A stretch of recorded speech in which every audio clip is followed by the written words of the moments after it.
দেড় মাস আগে মায়ের থেকে এই ফুলের গাছটা কেটে এনেছিলাম ডাল।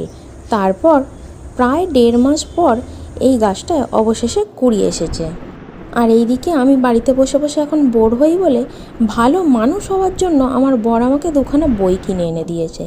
জানি না এই বই পড়ে আমি আদৌ ভালো মানুষ হতে পেরেছি কি না। আমার তো মনে হয় পারিনি, শুধু শুধু পয়সা নষ্ট। তবু যাই হোক, এনেছে যখন বইগুলো পড়ে তো দেখা যেতে পারে। তারপর আবার কি, দুপুরবেলা খেয়ে দিয়ে ওই বই নিয়েই আমি ভাত ঘুম দিয়ে দিই।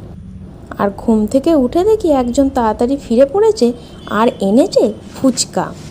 অনেক দিন পর পর ফুচকা খেতে বেশ ভালোই লাগে, তাই তৃপ্তি করে আগে নিজে আমি একটা ফুচকা ভালো করে খেয়ে নিলাম। পাশে একজন দাঁড়িয়ে আছে, তাকে কিন্তু আগে দিইনি, প্রথমটা আমিই খেয়ে আনন্দ উপভোগ করেছি।